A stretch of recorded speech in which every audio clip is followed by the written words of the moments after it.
India's first vertical lift railway sea bridge অবশেষে পূরণ হলো সমগ্র ভারতবাসীর এক বিরাট বড় স্বপ্ন পূরণ। দেখুন ওই দূরে দেখা যাচ্ছে একটি হোয়াইট কালারের চূড়া, এখানে নরেন্দ্র মোদী ইনোগ্রেট করবে নতুন পাম্বান ব্রিজ। আগে ছিল শুধুমাত্র এই পারের ব্রিজটা, এখন নতুন করে ওই দিকের ব্রিজটাও হয়ে গেল। দেখুন বন্ধুরা, এই হলো India's first vertical lift railway sea bridge এবং এই ব্রিজটি হয়ে গেলে অনেক বেশি ইজি হয়ে যাবে যাত্রাপথ। আগামী দিনে অনেক বেশি ইজি হয়ে যাবে যাত্রাপথ, যে কারণে বড় বড় জাহাজও কিন্তু পেরোতে পারবে, এই ব্রিজ ওঠা নামা করতে পারবে। ট্রেন চলাচলের সময় যেমন প্যারালাল ভাবে থাকবে, তেমনি অন্য সময় যখন জাহাজ পারাপার করবে তখন কিন্তু এই ব্রিজ উঠে যাবে অটোমেটিক, তখন সিগন্যাল পেয়ে উঠে যাবে। এটি তামিলনাড়ুর মেজর একটি ডেস্টিনেশন, মেজর একটি পয়েন্ট, যেখানে ইন্ডিয়ার মেনল্যান্ড পাম্বানের সাথে যুক্ত করছে রামেশ্বরম আইল্যান্ডকে। তো রামেশ্বরম আজকে একটি দর্শনীয় স্থান, আমাদের হিন্দুদের একটি দর্শনীয় স্থান রামেশ্বরম। 12টা জ্যোতির্লিঙ্গের মধ্যে একটি জ্যোতির্লিঙ্গ রামেশ্বরমে অবস্থিত। সেটা দেখতে আজকে বহু মানুষ আসে, বহু মানুষ ট্রেন পথে আসে, বহু মানুষ বাস পথে আসে। তো সবার যাত্রা যাতে সুফলভাবে হয় সেই কারণেই এত বড় একটি উদ্যোগ। আগে যে একটা ব্রিজ ছিল, সেই ব্রিজটা একেবারেই নর্মাল ব্রিজ ছিল এবং সেটিকে একটা মডার্ন জায়গায় নিয়ে আসতে এই বড় উদ্যোগ, এবং সেই জন্যই উদ্বোধন করা হচ্ছে। নরেন্দ্র মোদী নিজে উদ্বোধন করছেন এই পাম্বান ব্রিজ। অ্যারাউন্ড 2.2 কিলোমিটারের মতো দৈর্ঘ্য এই ব্রিজটির, যেখানে আমরা এই যে এখন যাত্রা শুরু করলাম দেখতে পাচ্ছেন। তো এটা অ্যারাউন্ড 2.2 কিলোমিটার, কিন্তু এই কমপ্লিট ব্রিজটা রেলপথেই বলুন আর এই সড়ক পথেই বলুন, তো মোটামুটি 2.2 কিলোমিটার কিন্তু এই ব্রিজটির দৈর্ঘ্য। এবং আজকের দিনে এটি একটি দর্শনীয় স্থানেও পরিণত হয়েছে, কারণ পাম্বান ব্রিজ হচ্ছে এমন একটি জায়গা যেখানে সমুদ্রের উপরে এই ব্রিজটি অবস্থিত, বঙ্গোপসাগরের উপরে অবস্থিত। সেই ব্রিজকে দেখতে আজকে বহু মানুষ দূর থেকে ছুটে আসে এবং এই ব্রিজের উপর দিয়েই তামিলনাড়ুর বিভিন্ন ট্রেন ছুটে যায় রামেশ্বরম অবধি। এর পরের স্টেশন রামেশ্বরম। আগে এক সময় কিন্তু রামেশ্বরমের পরের স্টপেজ ধানুষকুড়ি, একদম লাস্ট ডেস্টিনেশন এই দিকে ধানুষকুড়ি অবধি ট্রেন চলতো। এখন সেই ধানুষকুড়ির অবধি ট্রেন আর চলে না, ধানুষকুড়ি স্টেশনও এখন এই মুহূর্তে আর নেই ভারতের ইতিহাসে, কেননা ধানুষকুড়িতে এক বিরাট বড় হাদসা হয়ে গিয়েছিল। আপনারা সবাই নিশ্চয়ই জানেন 1964 সালের সেই বিরাট বড় একটি দিনের কথা।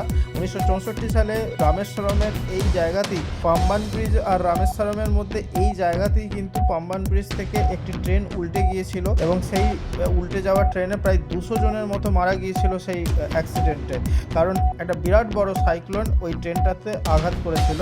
এবং তারপরে বেশ কিছুদিন ট্রেন চলা বন্ধ ছিল। এক সময় ধানুষকুড়ি অবধি ট্রেন চলতো, ধানুষকুড়িতে স্টেশনও আছে, বাট এই মুহূর্তে সেটা বিলুপ্ত পায়। এবং তারপর কিন্তু আস্তে আস্তে ধানুষকুড়ি জায়গাটা একটা ভুতুড়ে শহরে পরিণত হয়েছে, কারণ সেখানে আর রাতের দিকে কোনো মানুষ থাকে না। কারণেই ধানুষকুড়িতে কিন্তু সন্ধ্যের পর থেকে আর কোনো রকম ট্যুরিস্টদের অ্যালাউ করে না ওই জায়গায়, কারণ ওটাও এখন ওয়ান অফ দ্য হন্টেড সাইটে পরিণত হয়েছে। ভারতবর্ষের যেমন ভানগড় একটি হন্টেড সাইট, সেরকমই ধানুষকুড়িও আরেকটি বিরাট বড় হন্টেড সাইট। আপনারা চাইবে মনে করলে গুগলে সার্চ করে দেখে নিতে পারেন। এখানে আগে যে পুরানো সেতুটা ছিল সেটা প্রায় নষ্ট হয়ে যাচ্ছিল একদম, সেই কারণেই এই নতুন ব্রিজ করার একটি উদ্যোগ নিয়েছিল কেন্দ্রীয় সরকার, যে কারণে 2022 সাল থেকে ট্রেন চলাচল প্রায় বন্ধ ছিল এই লাইনে। এবার নতুন প্রযুক্তিতে তৈরি ওই সেতুতে ফের নতুন করে ট্রেন চলবে। ভারতের প্রথম উল্লম্ব উত্তোলন রেল সেতু হলো এটা, যেটা 2.20 কিলোমিটার বিস্তৃত। এটা মণ্ডপম এবং রামেশ্বরমকে সংযুক্ত করছে। 105 বছরের পুরনো সেতুটিকে সীমাহীন রেল এবং সামুদ্রিক চলাচলের জন্য উন্নত অটোমেশনের সঙ্গে প্রতিস্থাপন করা হচ্ছে। মান্নার উপসাগরের উপর দাঁড়িয়ে থাকা এই ব্রিজটি পাথর এবং প্রবাল প্রাচীরের উপস্থিতির জন্য বড় আকারের জাহাজ চলতে পারতো না। এদিকে বঙ্গোপসাগর থেকে আরব সাগর যাওয়ার এটি শর্টকাট রাস্তা। এই পথে খুব সহজেই যাওয়া যায় এক সাগর থেকে আরেক সাগর, যেমন বঙ্গোপসাগর থেকে আরব সাগর।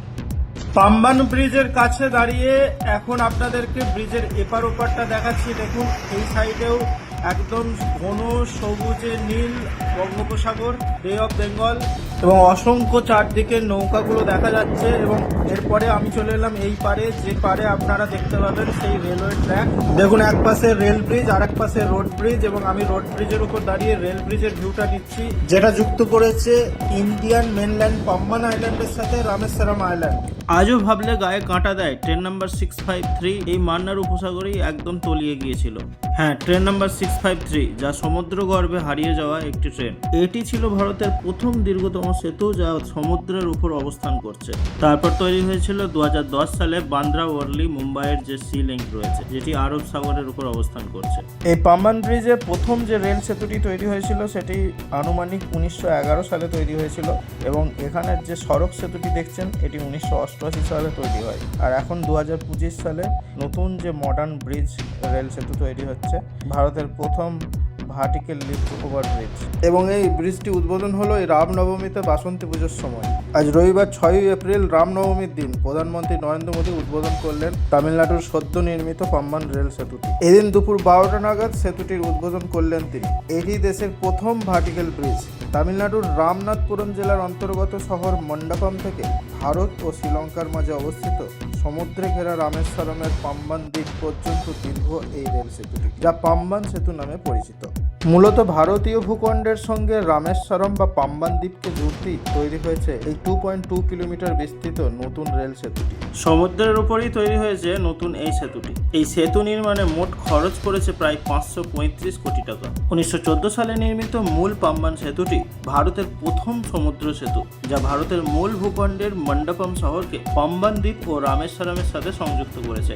ভারতীয় ভূখণ্ড এবং এই দ্বীপের মধ্যে রয়েছে একটি যানবাহন চলাচলের সেতু, যা ইন্দিরা পয়েন্ট নামে পরিচিত। এই সেতুটির মূল বৈশিষ্ট্য হল প্রায় 72.5 মিটার দীর্ঘ নেভিগেশনাল স্প্যানটি 17 মিটার পর্যন্ত উঁচু করা যেতে পারে, যাতে বড় বড় জাহাজগুলো অনায়াসেই চলাফেরা করতে পারে। এটি একটি উল্লম্ব উত্তোলন সেতু, যা সমুদ্রে জাহাজ চলাচলের কথা মাথায় রেখেই ডিজাইন করা হয়েছে। এমন স্টিল দিয়ে বানানো হয়েছে যার শক্তি কিন্তু অনেক বেশি আগের ব্রিজের থেকে, এবং এর মধ্যে যে রং লাগানো হচ্ছে সেই রঙও কিন্তু খুব সহজে উঠে যাবে না। তেমনই অত্যাধুনিক মেটেরিয়াল দিয়ে তৈরি করা হচ্ছে এই নতুন ব্রিজটি, এবং এটি একদম পুরানো পাম্বান সেতুর সমান্তরালে নির্মাণ করা হয়েছে, যার মধ্যে রয়েছে 18.3 মিটারের 99টি স্প্যান। সেতুটির বেশিরভাগ জায়গায় 75 কিলোমিটার পার ঘন্টায় এবং এই উত্তোলন জায়গায় 50 কিলোমিটার পার ঘন্টায় ট্রেন চলাচল করতে সক্ষম, যা পুরানোর থেকে প্রায় 10 কিলোমিটার পার ঘন্টা বেশি সময় দিচ্ছে। এবং এর মধ্যে যে উল্লম্ব লিফটটি রয়েছে মাত্র 5 মিনিট 30 সেকেন্ডেই উঁচু করা যায়।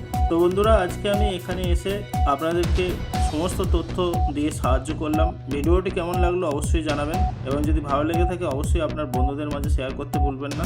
আর হ্যাঁ, আপনারা দেখছেন দ্য আর্থ এক্সপ্লোরার। দেখা হচ্ছে পরবর্তী ব্লগে। Till then take care, bye. জয় শ্রীকৃষ্ণ, হরে কৃষ্ণ, হরে রাম, জয় শ্রীরাম, জয় শ্রীরাম, জয় শ্রীরাম। ভিডিওটি কেমন লাগলো অবশ্যই কমেন্টে জানাতে ভুলবেন না।